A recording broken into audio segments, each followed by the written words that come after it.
You are a fraud, Mr. Vice President, and today, the entire world is going to see the cracks in your carefully polished mask.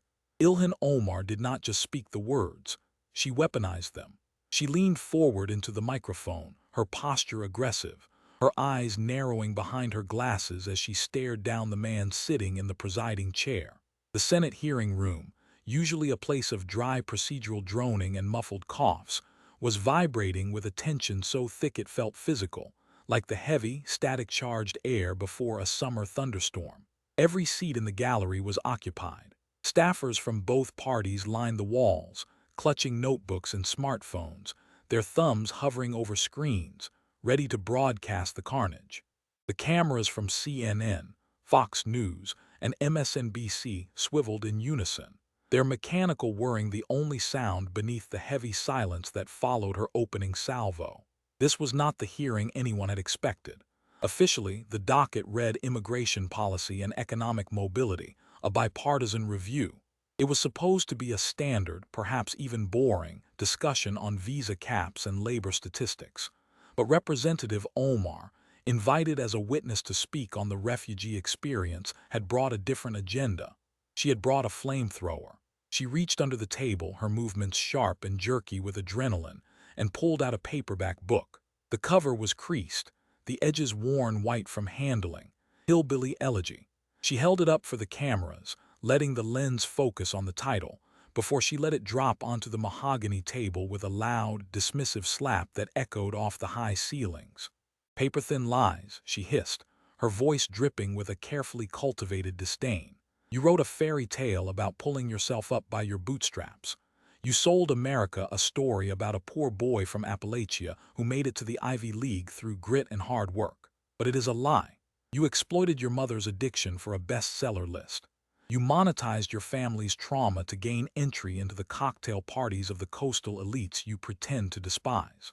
You are not a voice for the working class, J.D. Vance. You are a venture capitalist in a costume. Vice President Vance sat motionless in the high chair. His face was a mask of granite. He did not blink. He did not frown. He simply watched her, his hands clasped loosely over a yellow legal pad, a blue pen resting between his fingers. To the casual observer, he looked bored, perhaps even detached. But those who knew him, those who had watched his ascent through the brutal arena of Ohio politics, knew that this stillness was not apathy. It was the stillness of a predator waiting for the wind to shift. Omar mistook his silence for weakness. She took a breath, emboldened by the lack of a gavel, the lack of an interruption. She had expected him to cut her off, to hide behind parliamentary procedure. His silence was an invitation, and she walked right through the door.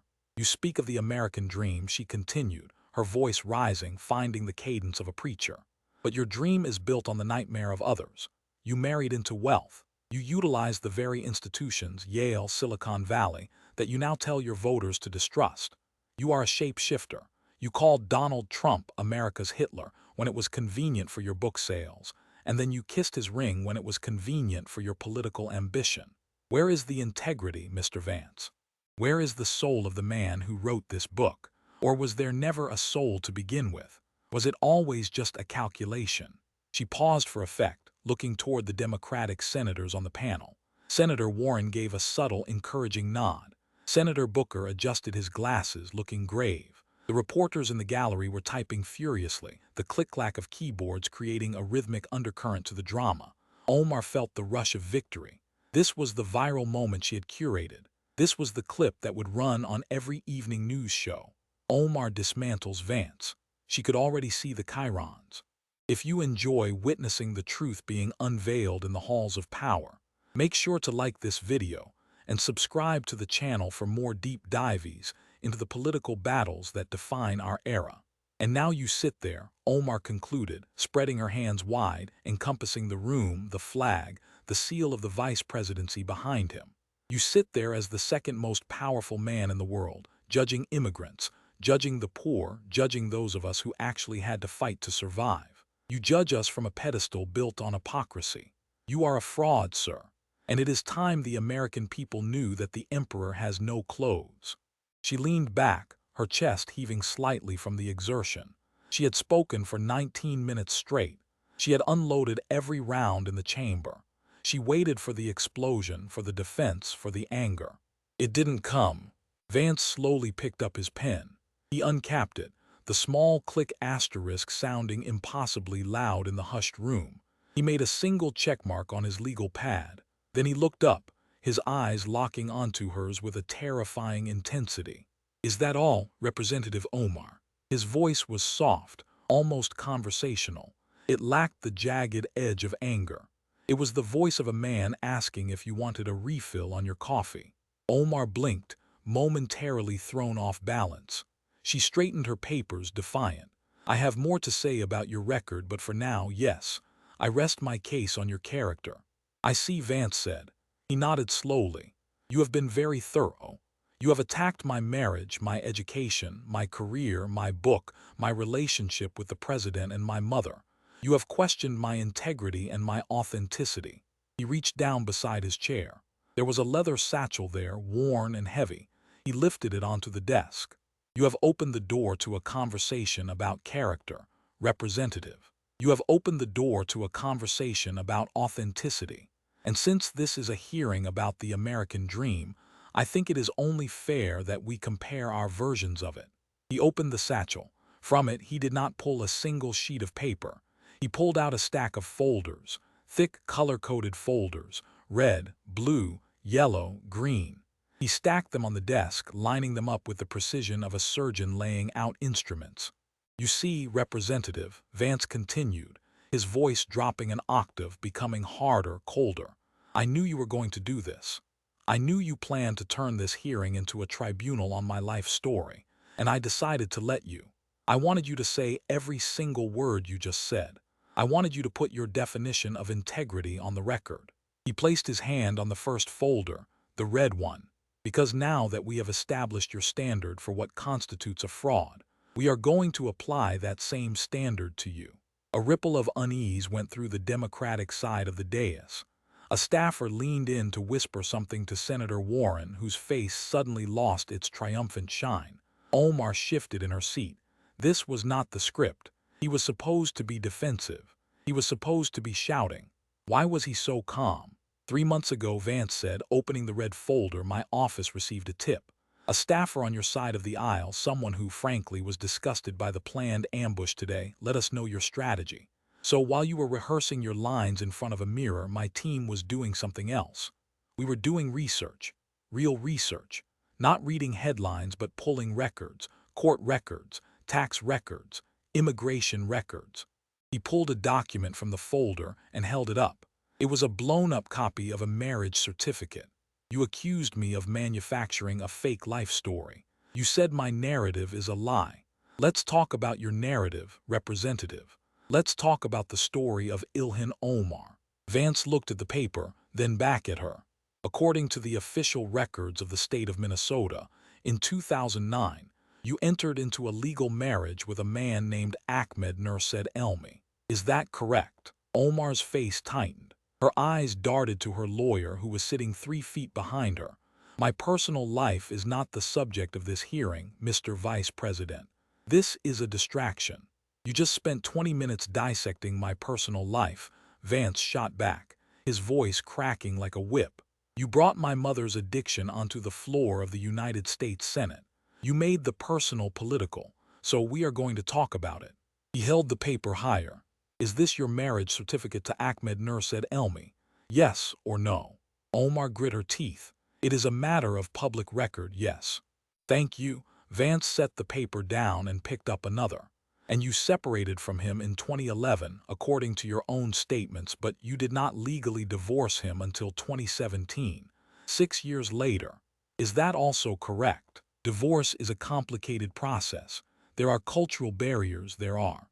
Yes or no, Representative? Were you legally married to Mr. Elmi from 2009 to 2017? Yes." Vance nodded. "Okay. Now here is where the story gets difficult to follow. Because during those years, specifically in June of 2012, while you were legally married to Mr. Elmi, you gave birth to a child, a third child." He paused, letting the silence stretch. "The father of that child was not your legal husband, Mr. Elmi. The father was Ahmed Hiasi. Is that correct? Omar remained silent, her jaw set in a hard line. I will take your silence as confirmation, as the birth certificate is also a public record, Vance said, smoothly moving to the next document. So, you were married to one man but having children with another. That happens. Marriages fail. But the law, representative, the law is quite specific about what happens next. He spread 3 documents out on the desk in a fan shape. These are your federal tax returns for the years 2014 and 2015. You filed these jointly. You filed them as a married couple, but you filed them with Ahmed Hiasi. He looked up, his expression one of mock confusion. But you just told us under oath that you were legally married to Ahmed Elmi until 2017. Federal law states clearly, explicitly, that you can only file a joint tax return with your legal spouse. You cannot file a joint return with a boyfriend or a religious partner or a fiancé. Only a legal spouse. Vance leaned forward, his elbows on the desk. So, Representative, we have a dilemma. Either you committed federal tax fraud by filing false returns with a man you were not married to, or you were somehow married to 2 men at the same time. Bigamy. Which one was it? Did you lie to the IRS or did you break the laws of marriage? Omar's lawyer was now whispering frantically in her ear. She waved him off, her face flushing with anger. This is a witch hunt. You are twisting administrative errors into crimes. Errors? Vance asked, his eyebrows raising. Filing a joint tax return requires you to check a box, sign your name, and declare under penalty of perjury that the information is true. You did that for 2 years. That's not a typo, Representative. That is a felony. He didn't wait for her to respond. He reached into the red folder again. But the tax fraud is boring compared to the reason why you were married to Mr. Elmi in the first place. You see, this is the question that has dogged you for years. The question the media refuses to ask. The question you call racist every time it is raised. He pulled out a series of photographs, mounted on stiff poster board. He handed them to a clerk, who placed them on an easel facing the room. The first photo showed a young Ilhan Omar in London, smiling, standing next to a tall, thin man. You claimed in your divorce proceedings, sworn documents submitted to a court of law, that you had 0 contact with Mr. Elmi after 2011. You said you could not locate him. You said he had vanished. Vance pointed to the photo. This photo is from your own Instagram, dated June 2015. 4 years after you said you lost touch. That is you. That is Mr. Elmi. You were in London together. You were smiling. You were documenting it. He turned back to her, his voice dropping to a whisper that carried to the back of the room. You lied to a court, Representative. That is perjury, another felony. Why? Why lie about knowing where your husband was, unless the nature of that marriage was something you needed to hide? The room was deadly silent. The clicking of the cameras had stopped, as if even the machines were holding their breath. There is a theory, Vance said, choosing his words with surgical care. A theory supported by a great deal of circumstantial evidence. That Ahmed Nur said Elmi is not just your ex-husband, that he is, in fact, your brother, and that this marriage was a sham designed to bypass immigration laws. Pandemonium. The word hung in the air like a toxic cloud. Brother asterisk. Senator Booker jumped to his feet. Mr. Chairman, this is outrageous. This is beneath the dignity of the Senate. He is peddling internet conspiracy theories. Vance did not raise his voice. He simply held up a hand, palm out. Mr. Chairman, the witness attacked my family for 20 minutes. She called my life a lie. I am simply introducing public records that suggest her own life story is the fabrication. If she can disprove it, she has the microphone. The chairman, Senator Grassley, banged the gavel. The vice president has the floor. Sit down, Senator Booker. Vance turned back to Omar, who looked as if she had been slapped. Her composure was cracking. The defiant tilt of her chin was gone, replaced by a look of genuine fear. I have here, Vance said, holding up a dense document with the seal of North Dakota State University, the emergency contact forms filled out by Ahmed Elmi when he was a student. In his own handwriting, he lists you, Ilhan Omar, as his emergency contact, and under relationship, Do you know what he wrote? He turned the page so the cameras could see the scrawled handwriting. He wrote, "Sister." Vance let the paper drop. He wrote, "Sister, you lived with him. You married him. You divorced him, and he calls you sister. Most people do not marry their siblings' representative unless they are committing immigration fraud, unless they are trying to game the system of the country that took them in." He closed the red folder. "You called me a fraud. You said I exploited the American system, but I played by the rules. I served in the Marine Corps. I paid my taxes. It appears you have treated the laws of the United States as mere suggestions." Omar leaned into the microphone. Her voice was shaking. "You are disgusting. You are a bigot. This is all." "Public record," Vance interrupted. "Every document I just showed is a public record. You can call me names, representative. You are very good at that. But you cannot call these documents lies." He moved his hand to the second folder, the blue one. "But we are just getting started. Because a fraudulent marriage and tax evasion are serious, but they are personal crimes. What I find more interesting is how you handle other people's money. Specifically, your donor's money." He opened the blue folder. It was thicker than the first. "You accused me of selling out to the billionaire class. You said I serve the rich. Let's look at who you serve." He pulled out a spreadsheet, the rows and columns color-coded for clarity. "This is a summary of your campaign expenditures from 2018 to 2020. During this period, your campaign paid approximately $2.9 million to a consulting firm called the E Street Group." Vance looked over his glasses. $2.9 million. That is a staggering amount of money for a single firm. In fact, it represented nearly 80% of that firm's total revenue. Without your campaign, the E Street Group basically didn't exist. He pulled out a photo of a man with a beard smiling. "This is Tim Minot. He owned the E Street Group. And while your campaign was funneling $3 million into his bank account, something else was happening." Vance picked up a court filing. "This is a divorce filing from Bate Minot, Tim's wife. In it, she states under oath that her husband confessed to having an affair with you in April of 2019. Vance pieced the timeline together, placing the documents side by side. "You were sleeping with the man whose company you were paying millions of dollars to.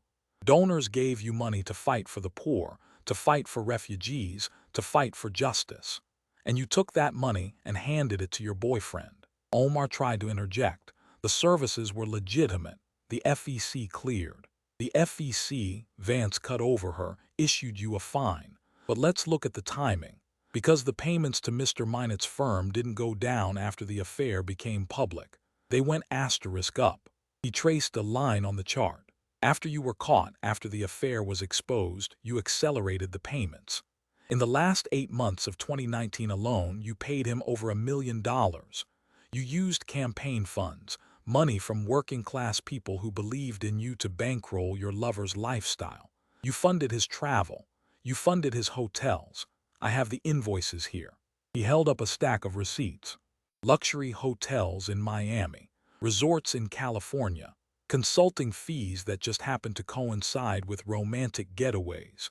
You were living the high life on the donor's dime." Vance leaned back, crossing his arms. "You called me a sellout. You said I betrayed my class. Mr. Vice President, I made my money by writing a book and investing in businesses. I earned it. You took money meant for a political movement and turned it into a slush fund for your boyfriend. Who is the real sellout here?" Omar was staring at the table now. The fury was still there, but it was curdling into something else, dread. She realized, perhaps for the first time, that he wasn't just debating her. He was dismantling her. He was stripping away the narrative she had spent a decade building, layer by layer. And then Vance said, moving to the third folder, the yellow one, "There is the matter of Rose Lake Capital." At the mention of the name, Omar's head snapped up. Her eyes went wide. This was something she hadn't expected him to know. This was deep. "Ah," Vance said, noting her reaction. "I see you recognize the name. You should. It's your husband's new venture capital firm. After the scrutiny on the E Street Group became too hot, Mr. Minot shut it down. And suddenly, Rose Lake Capital appeared." Vance pulled out a single sheet of paper. In early 2024, Rose Lake Capital had $42 in its operating account. $42. It was a shell, a ghost. He slapped another document on top of it. But according to your own financial disclosures, filed by you, signed by you, by the end of 2024, Rose Lake Capital was worth between $5 and $25 million. He let that sink in. From $42 to $25 million in less than 12 months. That is an investment return that would make Warren Buffett jealous. That is a miracle, Representative. Or, it is a bribe. He pulled out a map. It showed lines connecting Washington, D.C. to Dubai, to Mogadishu, to Doha. We traced the money, Representative. It didn't come from American investors. It came from shell companies registered in tax havens. It came from sources with deep ties to foreign governments. Governments that you, as a member of the Foreign Affairs Committee, have a direct influence over. Vance stood up. He walked around the desk, moving to the center of the floor, towering over the seated witness. You sit on a committee that decides where American aid goes. You have access to classified intelligence. And while you were sitting in those briefings, your husband's empty company was suddenly flooded with millions of dollars from mysterious foreign sources. He looked down at her. You accused me of serving the billionaire class, but at least the billionaires I worked with were Americans. At least their interests were here. You have been enriching yourself with money that smells of foreign influence. You have been selling your seat in Congress. Omar slammed her hand on the table. That is a lie. That is a racist trope. You are accusing me of dual loyalty because I am Muslim. No, Vance said calmly. I am accusing you of corruption because the bank records show the money. I don't care where you pray, Representative. I care where you bank. And I care that you seem to have a price tag. He walked back to his chair, but he didn't sit down. He stood behind it, his hands resting on the final folder. The green one, the thickest one of all. You bring up loyalty, he said. You bring up the idea of where our allegiance lies. You attacked me for changing my mind about a politician. You called me a traitor to my principles. He opened the green folder. Let's talk about treason, Representative. Let's talk about the oath you swore. And let's talk about what you said when you thought no one who spoke English was listening. He signaled to the tech booth. Play the clip. The massive screens on the wall of the Senate chamber flickered to life. The audio system crackled, and then the voice of Ilhan Omar filled the room. But it wasn't the polished, American-accented voice she used in Washington. It was her speaking Somali, addressing a crowded room of supporters in a hotel ballroom in Minneapolis. The date stamp in the corner read January 27, 2024. Subtitles appeared at the bottom of the screen as she spoke with passion, waving her hand, her voice rising and falling in a rhythmic cadence. We are Somalis first, the subtitles read. We are Muslims. We are people who know our blood, our heritage, our obligations to each other. The video cut to a different section of the speech. Omar was leaning over the podium now, intense. As long as I am in the United States Congress, Somalia will never be alone. We will make sure that America does not support anyone who threatens our homeland. Sleep in comfort, knowing that I am there, inside the American government, protecting the interests of Somalia. The video paused, freezing on a frame of Omar with her fist raised. Vance looked at the frozen image, then down at the woman sitting at the table. Inside the American government, protecting the interests of Somalia. He read the words off the screen, tasting them, letting the bitterness of them fill the room. Representative, when you became a citizen of this country, you stood in a room, raised your right hand and swore an oath. I have the text of that oath here. He picked up a card. I hereby declare on oath that I absolutely and entirely renounce and abjure all allegiance and fidelity to any foreign prince, potentate, state, or sovereignty. He looked at her. Absolutely and entirely renounce. Those are the words. You swore to give up your loyalty to Somalia. You swore to be an American, only an American. He dropped the card. And then you stood in a hotel ballroom and told a foreign audience that you were their agent asterisk inside our system. You told them that your job was to protect their interests, not Minnesota's interests, not America's interests. Somalia's interests. Omar was shaking her head. The translation is wrong. It is a mistranslation. I was speaking about solidarity. I have 3 independent translations in this folder, Vance said, tapping the green file. They all say the same thing. You said Somalia is our home. America is just where we work. He leaned forward, his voice filled with a quiet, burning fury. You accuse me of betraying my people because I left Appalachia to build a career. But I never swore an oath to Appalachia. I swore an oath to the Constitution. You swore an oath to the United States and then you spit on it. You view this country, the country that took you in, the country that saved you from a refugee camp, the country that gave you the freedom to stand in this chamber, you view it as a host to be used, a resource to be extracted. He picked up the entire stack of folders, the evidence of the marriage fraud, the tax fraud, the campaign embezzlement, the foreign money, the divided loyalty, and let them drop with a thunderous asterisk thud in the center of the desk. You called me a fraud, Representative Omar, but I am not the one with a fake marriage. I am not the one with a fake tax return. I am not the one funneling millions to a lover, and I am not the one serving 2 masters. He looked her dead in the eye. You came here today to destroy me. You came here to expose the truth. Well, congratulations, Representative, you succeeded. The truth is exposed. The room was spinning. Omar felt the walls closing in. She looked at the press gallery. The reporters weren't nodding along anymore. They were staring at her, their expressions a mix of shock and hunger. They smelled blood. The narrative had flipped so fast, so violently, that the air had been sucked out of the room. She had walked into a bear trap and the jaws had just snapped shut. Vance wasn't done. He was just reloading. We have talked about your money. We have talked about your marriage. We have talked about your loyalty. But there is one thing left, the darkest part of your record, the part that explains everything else. He reached into the back of the satchel and pulled out one final object. It wasn't a folder. It was a photograph in a simple black frame. He turned it around. It was a picture of the Twin Towers burning. You accused me of having no principles. You said I stand for nothing. Let's talk about what you stand for. Let's talk about what you said about this day. You accused me of having no principles. You said I stand for nothing. Let's talk about what you stand for. Let's talk about what you said about this day. Vance placed the framed photograph of the burning Twin Towers on the desk, facing the witness. The image was stark, horrifying, a visual scar on the American psyche that had never truly healed. The silence in the Senate chamber deepened, taking on a heavy, reverent quality. Even the shuffling of papers stopped. On March 23, 2019, you stood at a podium in Los Angeles, speaking to the Council on American-Islamic Relations. You were discussing the civil rights of Muslims in America, a valid topic, an important topic. But then you described the events of September 11, 2001. You described the murder of nearly 3,000 innocent people. You described the single deadliest attack on American soil in our history.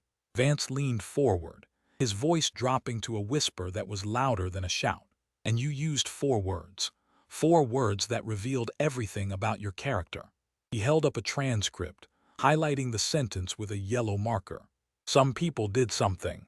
The words hung in the air, grotesque in their banality. Some people did something, not terrorists, not Al-Qaeda, not enemies of the United States, just some people. And they didn't murder thousands. They didn't bring down skyscrapers. They didn't plunge a nation into mourning.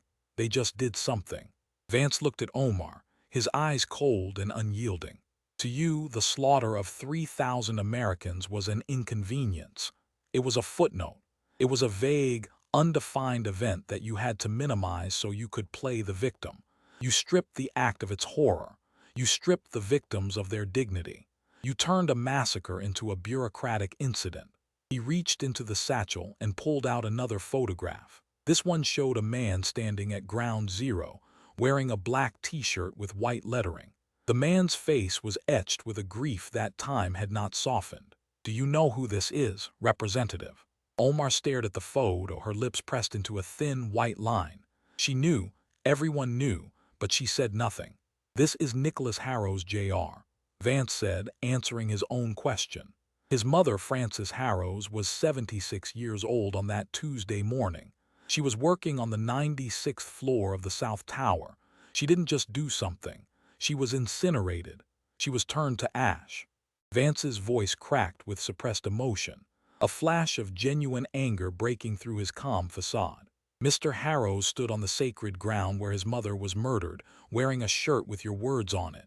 Some people did something. And he asked you a question, Representative. He asked, Madam, objectively speaking, we know who and what was done. There is no uncertainty about that. Why your confusion? Vance slammed the photo down next to the picture of the towers. Why your confusion indeed? Was it confusion, Representative? Or was it something else? Was it a refusal to acknowledge that the people who attacked us were motivated by an ideology you refuse to condemn? Was it because, deep down, you don't view America as the victim? Omar finally spoke, her voice trembling with rage. This is an incitement. You are endangering my life by bringing this up. You are rallying the mob against a Muslim woman. You always do this, Vance countered immediately, cutting off her retreat. Whenever you are confronted with your own words, you claim victimhood. You claim that quoting you is violence. But Nicholas Harrows didn't threaten you. He asked you to honor his mother. He asked you to speak the truth about her murderers.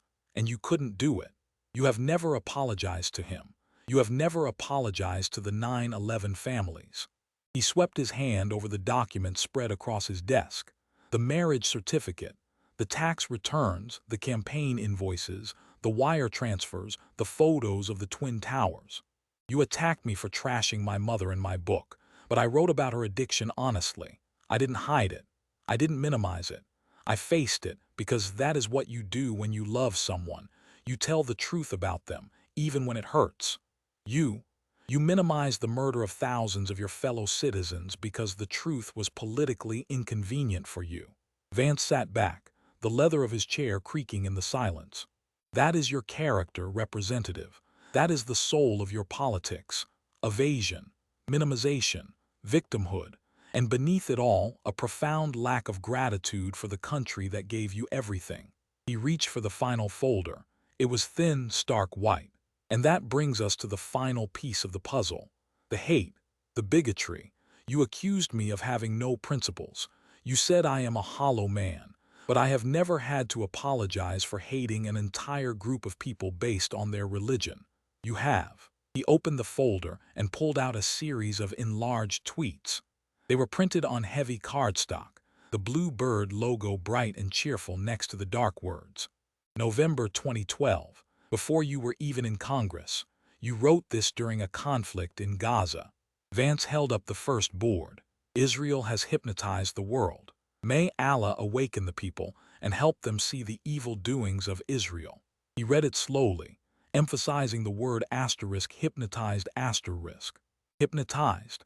That is a specific word, Representative. It is not a policy critique. It is a trope, a centuries-old, blood-soaked anti-Semitic trope. The idea that Jews possess a mystical, demonic power to deceive and control the minds of non-Jews, that they are sorcerers, that they are deceivers. He discarded the board and picked up the next one. February 2019. You are in Congress now, a sitting member of the House Foreign Affairs Committee. And when asked why American politicians support the Jewish state, you tweeted this. It's all about the Benjamins, baby. Vance shook his head, a look of disgust crossing his face. Money, you said it was about money. You said that Jews buy their influence.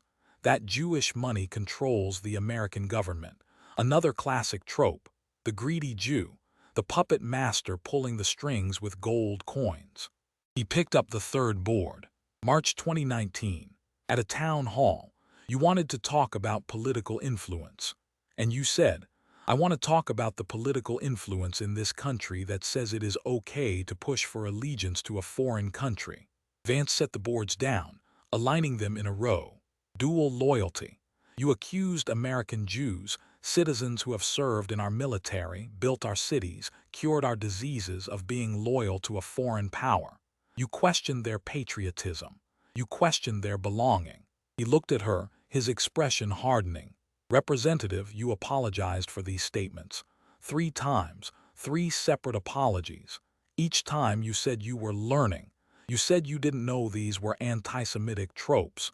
You said you were ignorant. Vance leaned in, his voice dropping to a conspiratorial whisper. But you are not ignorant, are you? You are a smart woman. You know exactly what those words mean. You know exactly what buttons you were pushing. The apologies were the lie. The hate was the truth. He pulled a single sheet of paper from the folder. And I am not the only one who thinks so. This is a joint statement from the leadership of your own party, Nancy Pelosi, Steny Hoyer, Chuck Schumer, Democrats. He read from the paper. Anti-Semitism must be called out, confronted, and condemned whenever it is encountered, without exception. Vance looked up. Your own party condemned you. Your own colleagues voted to pass a resolution condemning hate speech because of you asterisk. I have never been condemned by my party for bigotry. I have never had to apologize for attacking people based on their faith. You have, repeatedly. He closed the white folder and placed it on top of the stack. The pile of evidence was now 6 inches high, a physical monument to the case he had built. So here we are, Vance said, his voice returning to that eerie, terrifying calm. You walked into this chamber 3 hours ago with a plan. You wanted to put me on trial. You wanted to strip me naked before the world and show them that J.D. Vance is a fraud. He stood up slowly, buttoning his suit jacket. He walked around the dais again, moving with the heavy, inevitable momentum of a glacier. He stopped in the center of the well between the presiding chair and the witness table. He was no longer speaking to the cameras. He was speaking to her. You called my poverty story fake. You said I manufactured my hardship. He held up his left hand, counting off on his fingers. My mother was an addict. That is a fact. My father left. That is a fact. My grandmother saved me. That is a fact. I served my country in Iraq. That is a fact. I worked my way through Ohio State and Yale. That is a fact. I wrote a book about it. That is a fact. He lowered his hand and raised the right one. Now let's look at your story. You married your brother to skirt immigration laws. That is a fraud. You filed joint tax returns with a man you weren't married to. That is a fraud. You funneled $3 million of donor money to your boyfriend's bank account. That is a fraud. You swore an oath to the Constitution and then promised Somalia you would serve them from the inside. That is a fraud.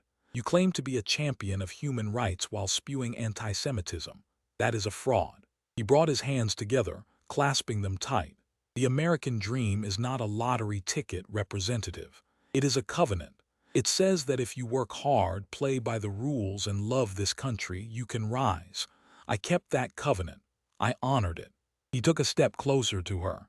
You broke it, you cheated, you lied, you stole. You used the generosity of this nation as a weapon against it. You are the very thing you accused me of being. You are the con artist. You are the shapeshifter. You are the one who sold out. Vance turned his back on her, walking back to his chair. The gesture was dismissive, final. It was the body language of a man who was done with a distasteful task. He sat down and began to organize his papers, stacking the folders neatly, aligning the edges. He didn't look at her. I could go on, representative. I have boxes of documents in my office. I have more questions about Rose Lake Capitol. I have more discrepancies in your immigration file.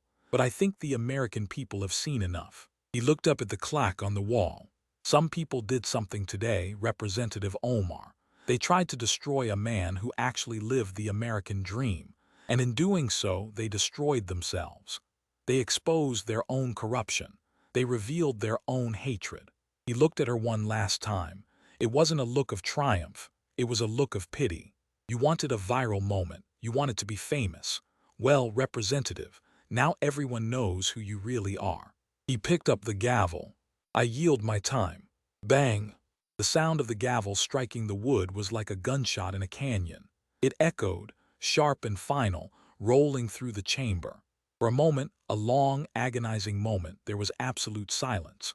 No one moved. No one breathed. The air in the room felt vacuum-sealed. The reality of what had just happened was settling over the audience like a heavy blanket. Ilhan Omar sat frozen at the witness table. Her mouth was slightly open as if she were about to speak, but no sound came out.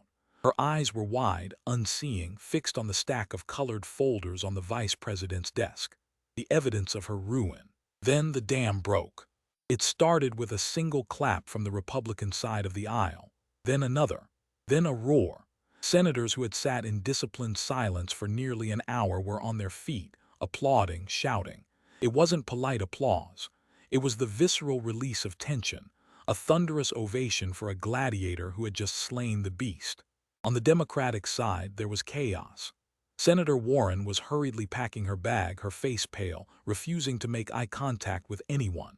Senator Booker was staring at his phone, his thumb scrolling frantically, watching the social media reaction already beginning to tsunami across the internet. The aides who had lined the walls were whispering furiously, phones pressed to their ears, calling press secretaries, calling chiefs of staff, calling crisis management firms. In the press gallery, the reporters were in a frenzy. The narrative they had pre-written Omar grills Vance on privilege was dead. They were typing new headlines, their fingers flying across keyboards. Vance turns tables Omar accused of immigration fraud the dossier Vance drops the hammer Chairman Grassley was banging his gavel repeatedly. A rhythmic thud thud thud that was barely audible over the din. The hearing is in recess. This hearing is in recess. At the center of the storm, Ilhan Omar stood up. Her movements were mechanical, stiff, like a marionette with tangled strings. Her staff swarmed around her, a phalanx of young aides in ill-fitting suits, their faces masks of panic. They formed a protective ring, shielding her from the cameras, from the shouting, from the eyes of the room.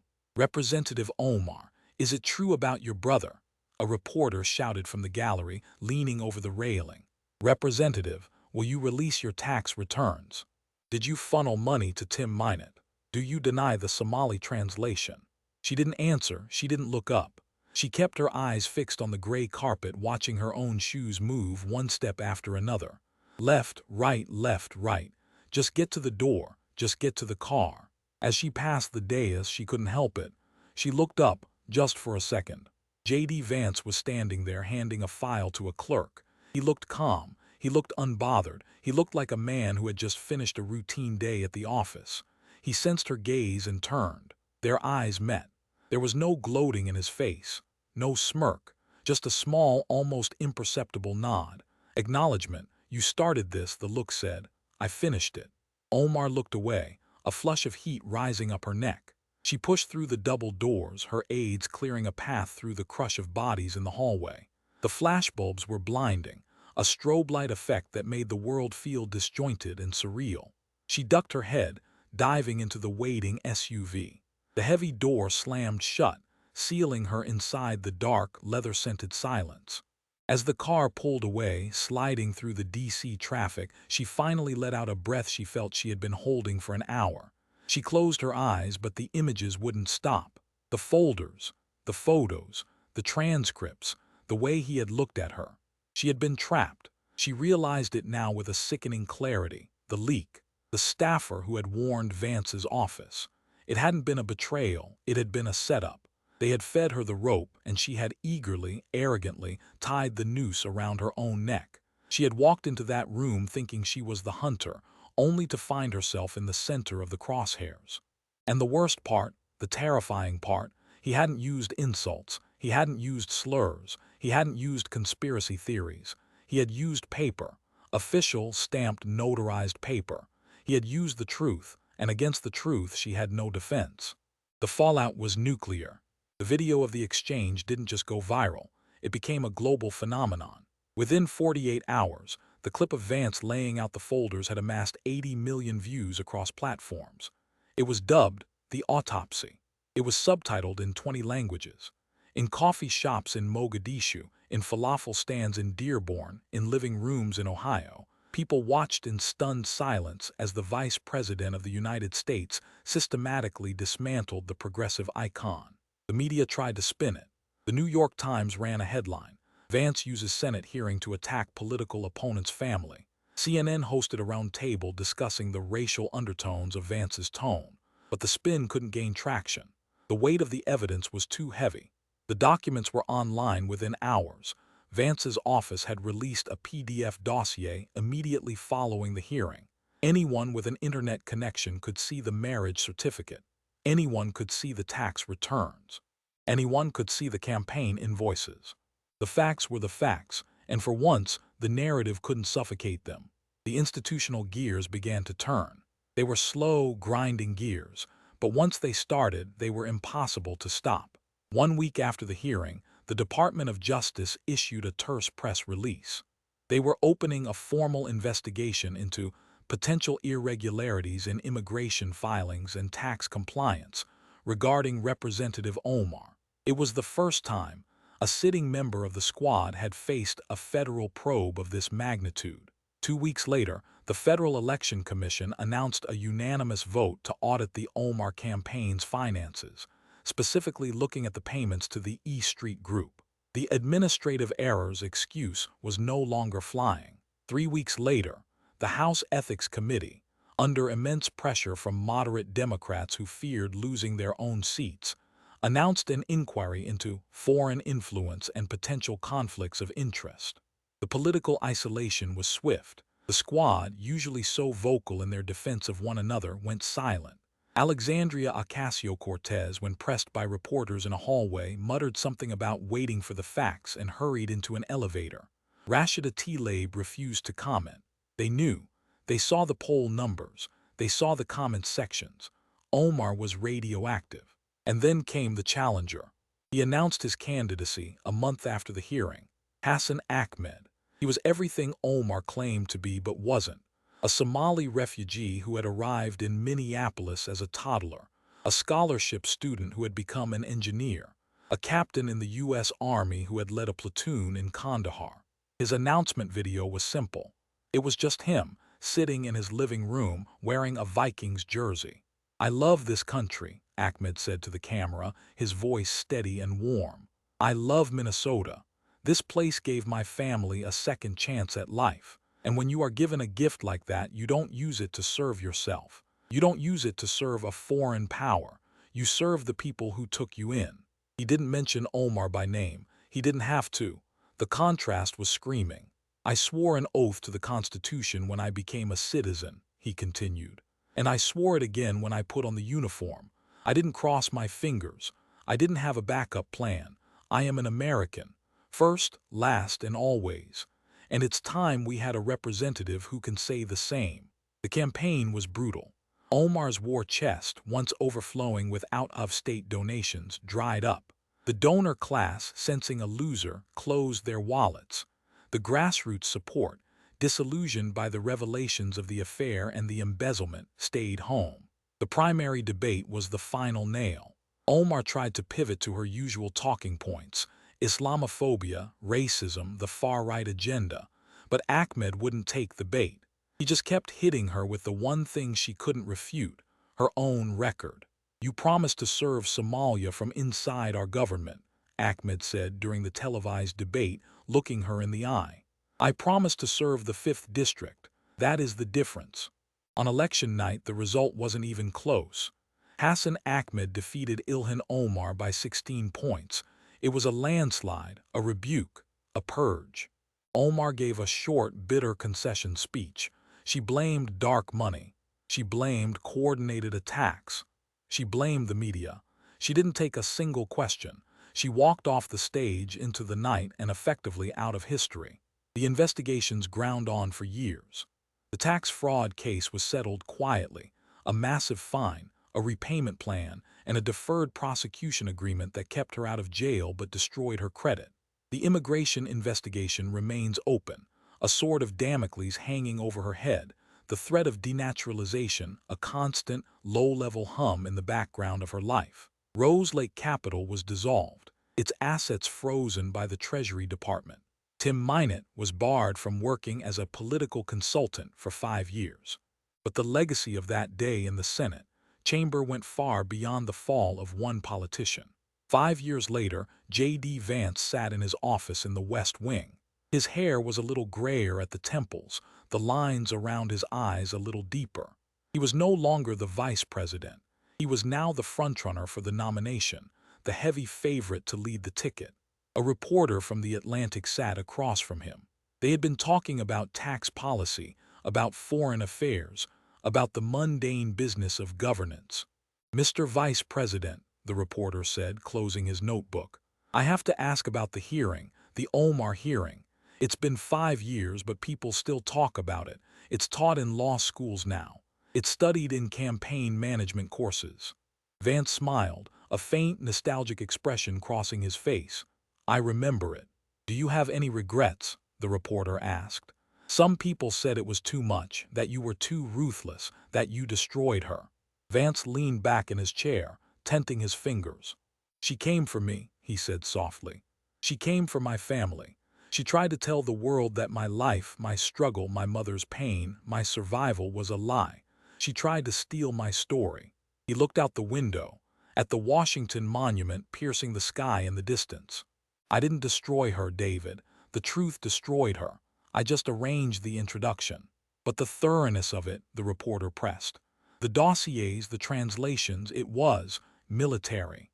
"Politics is war by other means," Vance said, turning back to him. "And when you are fighting for the soul of the country, when you are fighting for the idea that the American dream is real and attainable and honest, you don't fight with one hand tied behind your back. You bring everything you have." He paused. Ilhan Omar represented a cynical view of America, a view that says this country is fundamentally broken, that it's racist, that it's something to be exploited. I represent the view that this country is good, that it's generous, that it gives broken kids from broken homes a chance to become vice president. Those two views collided that day, and the honest view won. The interview ended.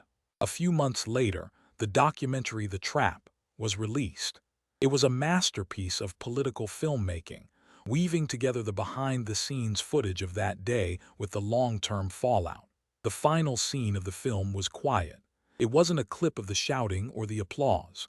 It was a shot of Hassan Ahmed, the man who had replaced Omar. He was speaking to a gymnasium full of high school students in Minneapolis.